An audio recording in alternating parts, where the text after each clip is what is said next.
वर घ्या. ओके थोडं वर घ्या. हो घेतलंय. साहेब, तालुक्यात पुतळ्याचा वाद दिसून येतोय, कशा पद्धतीने तुम्ही तुमची बाजू मांडता? नाही, आमची बाजू पहिल्यापासून आम्ही काय आत्ता केलं नाही, सुरुवात आम्ही केलेली आहे. ते आमच्या वडिलांचं निधन झालं तर आमचा पुतण्या मार्केट कमिटी चेअरमन झाला. आता जनरली बघतो आपण, आता सोलापूर मार्केट कमिटी असू दे, बाबुराणा असू दे, शिवराणा असू द्या, ब्रह्मदेवदादा माने असू दे, त्यांचं योगदान होतं ते मार्केट कमिटी स्थापन करायला, पुढं मोठं करायला. तसं मेत्री साहेबांचं योगदान आहे म्हणून त्यांनी ठराव केला सगळ्या डायरेक्टरने म्हणून, किंवा इथं एक साहेबाचं स्मारक व्हावं, पुतळा व्हावा म्हणून. त्याप्रमाणे ते हे केलं. पण नंतर ते काही परमिशन त्याला वेळ लागला त्याला, त्यामुळे म्हणलं आम्ही बेकायदेशीर कसा करायचा, सर्व परमिशन घेतल्यावरच करू म्हणून आम्ही ते थांबवलं. नंतर आम्हाला करता आलं असतं, ते मूर्ती बसवता आली असती, आम्ही तसं केलं नाही. नंतर इलेक्शन झालं, त्यांचं सत्ता आली. पण त्यांचं एक काय आहे, मैत्री द्वेष आहे, द्वेष भावनेतनं ते करू नये, बाकी काय नाही. काय झालं नेमकं, प्रकार काय झाला? प्रकार काय नाही, प्रकार आम्ही हे केलं होतं, सबुतारा बांधलं, सत्ता आली त्यांची, 3 वर्ष ते गप बसले. आता ते परवा नगरपालिकेचे इलेक्शन झाले, ते मार्केट कमिटी चेअरमन उभारला, त्यांनी पडला ते आमच्या विरोध. मग व्हाईस चेअरमन आमच्या मुलाच्या विरोध जिल्हा परिषद उभारला, त्यांनी पडला. तिथल्या एक डायरेक्टरची मुलगी त्यांच्या आपल्या पाटीलच्या आईच्या विरोध उभारली, तिथं पडली.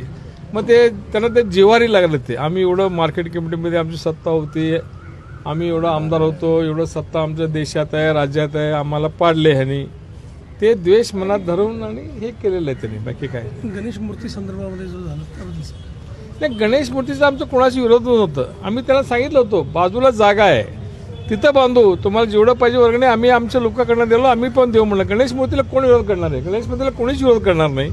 आम्ही आमच्या घरात स्थापन केले, त्याच्यापेक्षा चांगलं गणेश, चला तुम्हाला घरी दाखवतो आम्ही तिथं.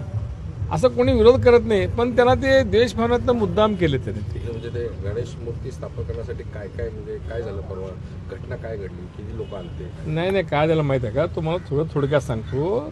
तिथं ते चबुतरा त्याच्यावर तिथं बांधकाम करत होते त्यांनी. मग आमच्या लोकांनी अडवलं. मग तिथं तक्रारी केलं, पोलीस आले, सगळे तहसीलदार आले, सगळे बघितले. तिथं त्यावेळी काय गणेश मूर्ती स्थापन केली नव्हती त्यांनी. मग तिथं DDRने सगळ्यांनी सांगितलं, बा इथं तू परमिशन घेतल्याशिवाय काही करू नका. SP सांगितलं, SP फोन करून सांगितलं PIला चिल्लावरला, परमिशन नसल्याशिवाय कोणालाही काही करू देऊ नका. मग सांगितलं तुम्ही सगळे जावा इथं एक वीट पण आम्ही चढू देणार नाही. आम्ही पोलिसाच्या शब्दावर विश्वास ठेवून आम्ही गेलो. मग त्या दिवशी रात्री 2:30 वाजता आणून त्यांनी एक टेबल ठेवून गणपती मूर्ती बसवली त्याच्यावर.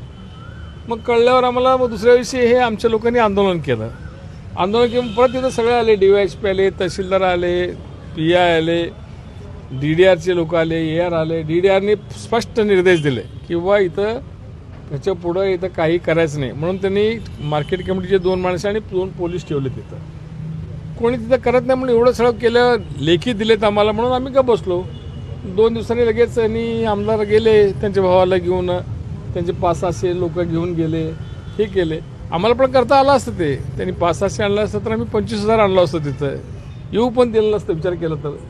म्हणलं जाऊ दे, म्हणलं कशाला आपण संघर्ष करायचं.